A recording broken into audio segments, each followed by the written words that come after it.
भारत हूं, आपका भारत। आज मुझे अंग्रेजों की गुलामी से आजाद हुए 75 साल पूरे हो गए। इन 75 सालों में मैंने कई रंग देखे। इन बीते 75 सालों में कुछ किस्से ऐसे रहे जो मेरे दिल को छू गए, और कुछ हादसे ऐसे भी हो गए जिन्होंने मेरी रूह तक को छलनी कर दिया।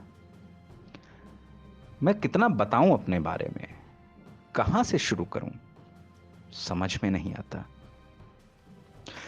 वैसे यूं तो मेरे घर में 28 कमरे यानी 28 राज्य हैं, और 8 कमरे यानी संघ शासित राज्य हैं।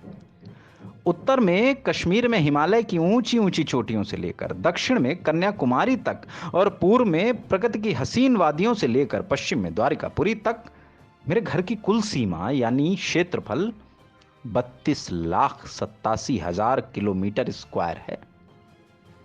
एक और खास बात, मेरे बच्चे 22 राजभाषाओं में बात करते हैं। अब कुछ उन लम्हों के बारे में भी आपको बताता हूं जो मेरे लिए किसी अमावस की रात से कम नहीं थे। बात आजादी से पहले की है। जब ये तय हो गया कि अंग्रेज मेरा घर छोड़ देंगे तो सच में मुझे बहुत खुशी हुई। मैं सपने देखने लगा कि मेरे सभी बच्चे आजाद हो जाएंगे, अपने पैरों पर खड़े होंगे।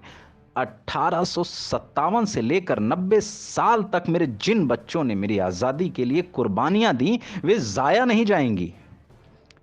लेकिन मुझे क्या पता था कि अंग्रेज मेरे बच्चों को ही आपस में लड़वा देंगे, मेरा अमन चैन छीन लेंगे, मेरे दो टुकड़े कर देंगे। दोनों ओर से कुछ बिगड़ैल बच्चों ने मेरे टुकड़े करना मंजूर कर लिया, और यही तो वे अंग्रेज चाहते थे।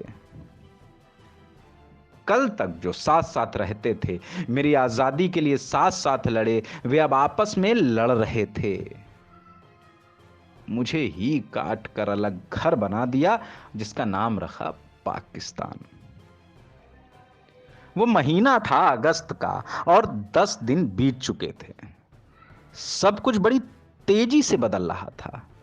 मेरे बच्चे मजहब के नाम पर इधर से उधर जा रहे थे। 14 अगस्त को नए घर में आजादी का जश्न मनाया गया, और उसी रात यानी 15 अगस्त की मध्य रात्रि को मैं आजाद हो गया।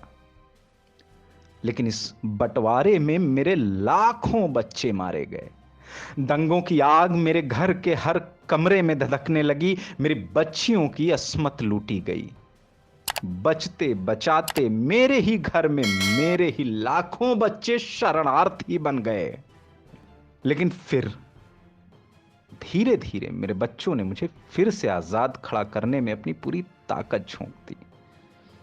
मेरे घर में बच्चों के हाथों में ताकत देने की सोच लेकर लोकतंत्र को बनाया गया। संविधान बना, 26 जनवरी 1950 को लागू भी हो गया, और 1952 में मेरे घर में पहली बार चुनाव हुए।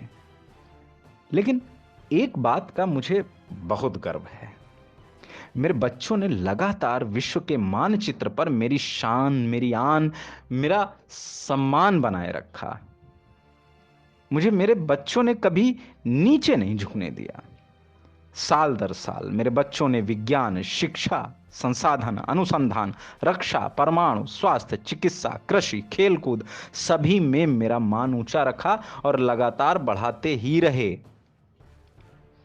आज जब मैं 75 साल का पूरा हो गया हूं, तो इस बात का गर्व है कि पूरी दुनिया में मेरे बच्चों के नाम का डंका बजता है। यह देखकर मैं खुशी से फूला नहीं समाता।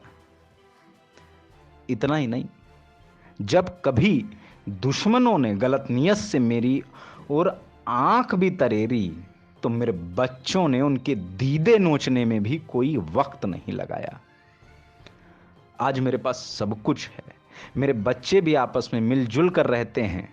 हाँ, कभी कभार इन जहरीले सियासतदानों के बहकावे में भी आ जाते हैं, लेकिन अपने बड़े बुजुर्गों की सलाह और उनकी हिदायत पर फिर एक हो जाते हैं। ये देखकर अच्छा लगता है।